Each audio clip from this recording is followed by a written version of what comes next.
नमस्कार दोस्तों, स्वागत है आपका अपने YouTube channel study for awareness में।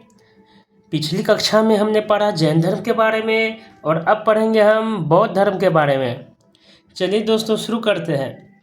बौद्ध धर्म के संस्थापक गौतम बुद्ध थे। इन्हें एशिया का ज्योतिपुंज कहा जाता है। Light of Asia Gautam Buddha को कहा जाता है। गौतम बुद्ध का जन्म 563 ईसा पूर्व में कपिलवस्तु के लुम्बिनी नामक स्थान पर हुआ था। इनके पिता शुद्धोधन शाक्य गण के मुखिया थे। इनकी माता माया देवी की मृत्यु उनके जन्म के 7वें दिन ही हो गई थी। इनका लालन पालन सौतेली माँ प्रजापति गौतमी ने किया था। इनके बचपन का नाम सिद्धार्थ था। गौतम बुद्ध का विवाह 16 वर्ष की अवस्था में यशोधरा के साथ हुआ। उनके पुत्र का नाम राहुल था। सिद्धार्थ जब कपिलवस्तु की सैर पर निकले तो उन्होंने निम्न 4 दृश्यों को क्रमशः देखा। पहला देखा बूढ़ा व्यक्ति, दूसरा देखा एक बीमार व्यक्ति, तीसरा देखा शव एवं चौथा क्या था, एक सन्यासी को देखा उन्होंने। सांसारिक समस्याओं से व्यथित होकर सिद्धार्थ ने 29 वर्ष की अवस्था में गृह त्याग किया, जिसे बौद्ध धर्म में महाभिनिष्क्रमण कहा गया। गृह त्याग करने के बाद सिद्धार्थ यानी कि बुद्ध ने वैशाली के अलार कलाम से सांख्य दर्शन की शिक्षा ग्रहण की। कहाँ से? वैशाली के अलार कलाम से सांख्य दर्शन की शिक्षा ग्रहण की। अलार कलाम सिद्धार्थ के प्रथम गुरु हुए। सिद्धार्थ के प्रथम गुरु कौन थे दोस्तों? अलार कलाम, जिससे उन्हें शून्य का ज्ञान प्राप्त हुआ।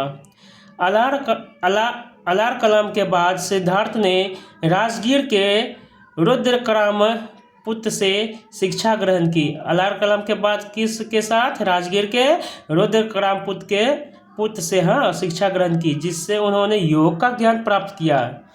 शून्य सांख्य का ज्ञान किनके साथ? तो अलार कलाम के साथ।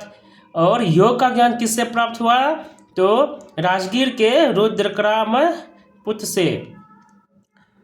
उरुवेला में सिद्धार्थ को कौंडिन्य, वप्पा, भारिया, महानामा एवं अस्सागी नामक 5 साधक मिले।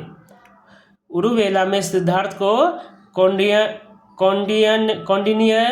वप्पा, भादिया, महानामा एवं अस्सागी नामक 5 साधक मिले। बिना अन्न जल ग्रहण किए 6 वर्ष की कठिन तपस्या के बाद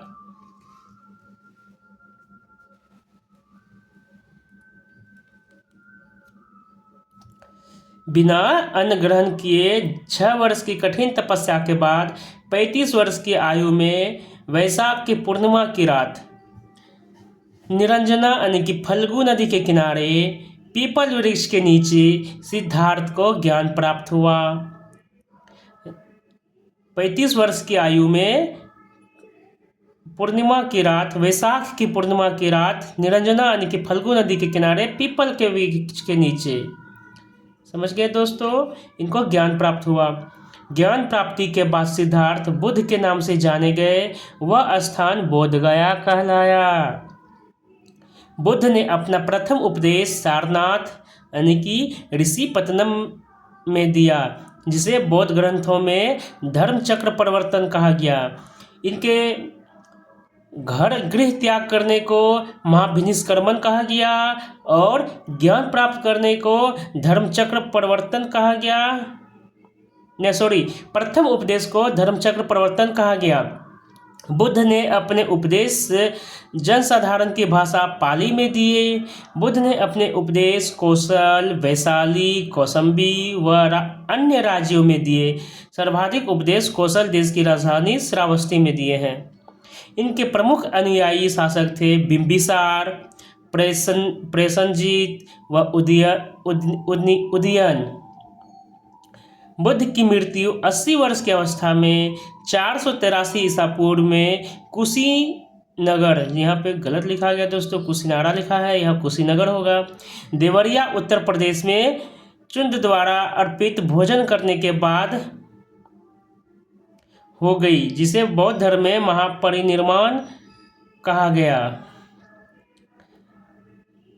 मल्लों ने अत्यंत सम्मानपूर्वक बुद्ध का अंत्येष्टि संस्कार किया। दोस्तों,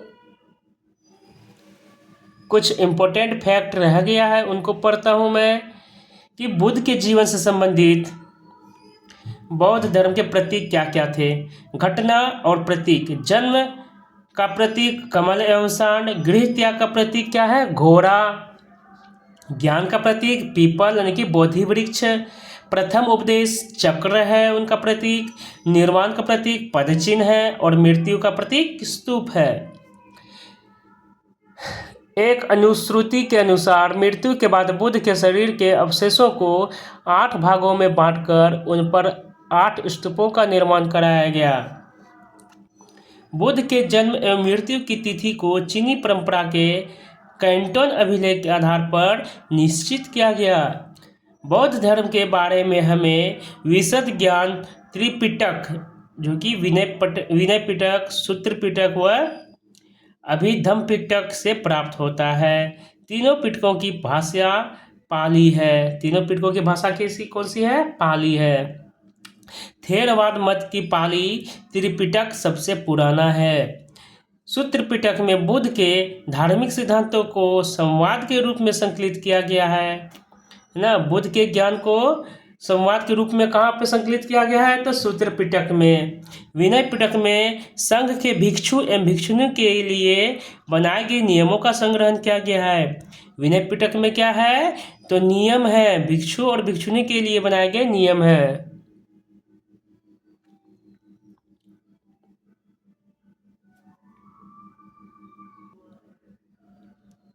और इसमें संघ के अनुशासन के तोड़ने पर किए जाने वाले प्रायश्चितों की सूची भी दी गई है।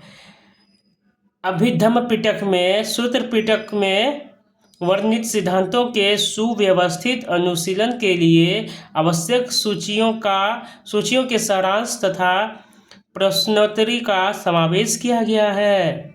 नोट: पाली त्रिपिटकों को 1वीं शताब्दी ईसा पूर्व में श्रीलंका के शासक वत्तगामिनी की देखरेख में पहली बार लिपिबद्ध किया गया।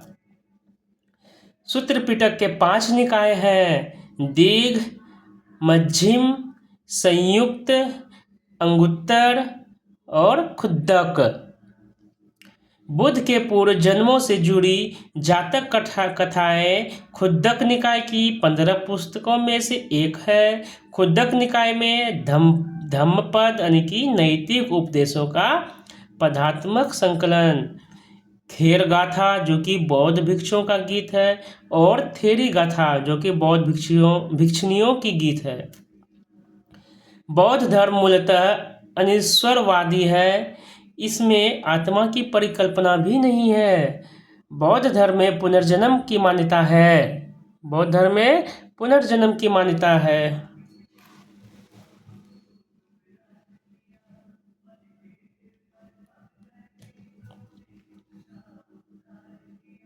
चलिए दोस्तों, आगे पढ़ते हैं। तृष्णा को छिन्न हो जाने की अवस्था को ही बुद्ध ने निर्वाण कहा। तृष्णा को छिन्न हो जाने की अवस्था को बुद्ध ने क्या कहा? निर्वाण कहा। विश्व दुखों से भरा है, यह उनका सिद्धांत बुद्ध ने उपनिषद से लिया। बुद्ध के अनुयायी 2 भागों में विभाजित हो गए।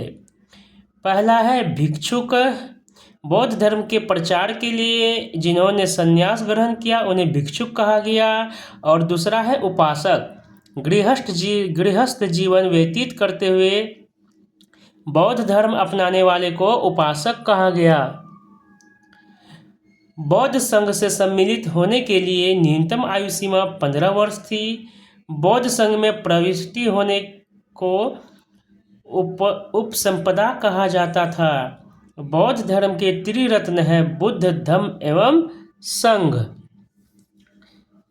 और आगे पढ़ते हैं दोस्तों, बौद्ध सभाएं कहाँ कहाँ पे बौद्ध सभाएं हुई और समय क्या था, ठीक है, और अध्यक्ष कौन थे और शासनकाल किनका था। प्रथम बौद्ध संगीति, समय है उनका 483 ईसा पूर्व में हुआ और स्थान था राजगृह। अध्यक्ष कौन थे? महाकाश्यप। और शासनकाल किनका था? अजातशत्रु का था। द्वितीय बौद्ध संगीति 383 ईसा पूर्व वैशाली में हुआ। इनके अध्यक्ष सबाकामी थे और शासनकाल किनका था? कालाशोक का था। तृतीय बौद्ध संगीति 250 ईसा पूर्व पाटलिपुत्र में हुआ और अध्यक्ष कौन थे? मोगल्लीपुत्र तिस्स थे और शासनकाल किनका था? अशोक का था। चतुर्थ बौद्ध संगीति 98 ईस्वी में हुआ। स्थान कुंडलवन। इनके अध्यक्ष कौन थे? वसुमित्र और अश्वघोष। शासनकाल किनका था? कनिष्क का था। चलिए, चतुर्थ बौद्ध संगीति के बाद बौद्ध धर्म दो भागों हीनयान एवं महायान में विभाजित हो गया। बौद्ध धर्म के महायान संप्रदाय का आदर्श बोधिसत्व है और बोधिसत्व दूसरे के कल्याण को प्राथमिकता देते हुए अपने निर्वाण में विलंब करते हैं। हीनयान का आदर्श अहर्त पद को प्राप्त करता है। जो व्यक्ति अपनी साधना से निर्वाण की प्राप्ति करते हैं उन्हें ही अहर्त कहा जाता है। धार्मिक जुलूस का प्रारंभ सबसे पहले बौद्ध धर्म के द्वारा प्रारंभ किया गया था और बौद्धों का सबसे पवित्र त्योहार बैसाखी पूर्णिमा है, जिसे बुद्ध पूर्णिमा के नाम से जाना जाता है। और इसी दिन, बैसाखी पूर्णिमा के दिन ही इनको ज्ञान प्राप्त हुआ था। इसका महत्व इसलिए है कि बुद्ध पूर्णिमा के दिन बुद्ध का जन्म भी हुआ, ज्ञान की प्राप्ति भी हुई और महानिर्वाण भी इसी दिन पड़ा था।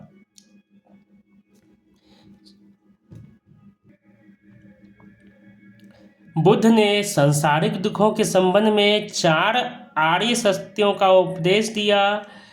ये है, पहला दुख, दूसरा है दुख समुदाय, तीसरा है दुख निरोध, चौथा है दुख निरोधगामिनी प्रतिपदा।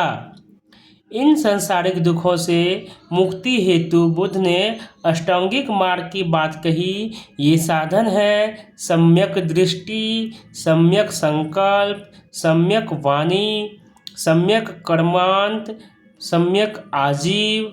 छठा है सम्यक व्यायाम, सातवां है सम्यक स्मृति एवं आठवां है सम्यक समाधि। बुद्ध के अनुसार अष्टांगिक मार्गों के पालन करने के उपरांत मनुष्य की भव तृष्णा नष्ट हो जाती है और उसे निर्वाण प्राप्त हो जाता है। निर्वाण बौद्ध धर्म का परम लक्ष्य है, जिसका अर्थ है दीपक का बुझ जाना। निर्वाण का अर्थ क्या है? दीपक का बुझ जाना। और बौद्ध धर्म का परम लक्ष्य भी यही है, अर्थात जीवन मरण चक्र से मुक्त हो जाना। बुद्ध ने निर्वाण प्राप्ति को सरल बनाने के लिए निम्न 10 शीलों पर बल दिया। पहला है अहिंसा, सत्य, अस्तेय यानी कि चोरी न करना, उपरिग्रह यानी कि किसी प्रकार की संपत्ति न रखना, मद्य सेवन न करना, असमय भोजन न करना, सुखप्रद बिस्तर पर नहीं होना, धन संचय न करना, स्त्रियों से दूर रहना और नृत्य ज्ञान आदि से दूर रहना। अगर आप इन सभी चीज़ों को अपनाते हैं तो आपको निर्वाण अवश्य ही प्राप्त होगा, ऐसा कहा गया बौद्धों के द्वारा। गृहस्थों के लिए केवल प्रथम 5 शील तथा भिक्षुओं के लिए 10 शील मानना अनिवार्य था। बुद्ध ने मध्यम मार्ग यानी कि मध्यमा प्रतिपद का उपदेश दिया। अनीश्वरवाद के संबंध में बौद्ध धर्म एवं जैन धर्म में मान्यता समानता है। जातक कथाएं प्रदर्शित करती है कि बोधिसत्व का अवतार मनुष्य रूप में भी हो सकता है तथा पशुओं के रूप में भी। बोधिसत्व के रूप में पुनर्जन्मों की दीर्घ श्रृंखला के अंतर्गत बुद्ध ने शाक्य मुनि के रूप में अपना अंतिम जन्म प्राप्त किया, किंतु इसके उपरांत मैत्रेय तथा अन्य अनाम बुद्ध अभी अवतरित होने शेष हैं।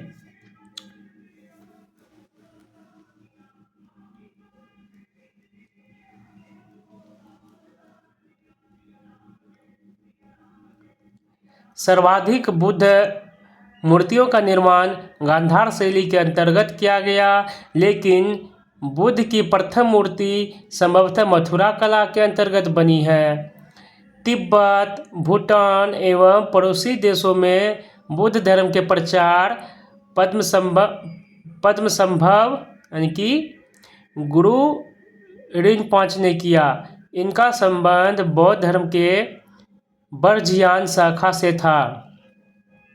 इनकी 123 फीट ऊंची मूर्ति हिमाचल प्रदेश रेवालसर झील में है। नोट: भारत में उपासना की जाने वाली प्रथम मूर्ति संभवतः बुद्ध की थी। भारत के महत्वपूर्ण बौद्ध मठ कहाँ है और स्थान क्या है उसका? मठ टाबो मठ है ना, स्थान है यह टबो गांव जो कि स्पीति घाटी में पड़ती है, यह हिमाचल प्रदेश में है। दूसरा मठ है नामग्याल मठ, यह धर्मशाला में पड़ता है, धर्मशाला भी हिमाचल प्रदेश में है। हेमिस मठ यह लद्दाख में है और यह जम्मू कश्मीर में पड़ता है, और अभी तो वर्तमान में लद्दाख में है, लद्दाख भी अलग हो गया ना। ठीक से मठ यह भी लद्दाख में है। सासुर मठ ये लाहौल स्पीति में है और हिमाचल प्रदेश में पड़ता है। मेंद्रालिंग मठ देहरादून में उत्तराखंड में पड़ता है। रूमटेक मठ गंगटोक में सिक्किम में पड़ता है। तवांग मठ अरुणाचल प्रदेश में। नामड्रालिंग मठ मैसूर यानी कि कर्नाटका में। बोधिमंडा मठ बोधगया में बिहार में पड़ता है। तो दोस्तों, इस प्रकार हमने बौद्ध धर्म को भी बहुत अच्छी तरह से पढ़ा।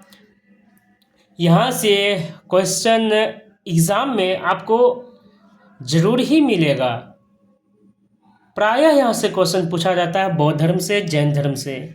तो दोस्तों, आप बार बार इस वीडियो को दोहरा सकते हैं, आप स्पीड बढ़ा के भी रिवीजन कर सकते हैं। यह वीडियो आपके रिवीजन के लिए महत्वपूर्ण है। तो दोस्तों, आई होप यह वीडियो आपको अच्छा लगेगा। तो आज के लिए इतना ही, धन्यवाद दोस्तों। और अंत में कहना चाहूँगा कि वीडियो को लाइक, शेयर और चैनल को सब्सक्राइब जरूर करें, और आप अपना फीडबैक कमेंट सेक्शन में ज़रूर कर सकते हैं दोस्तों।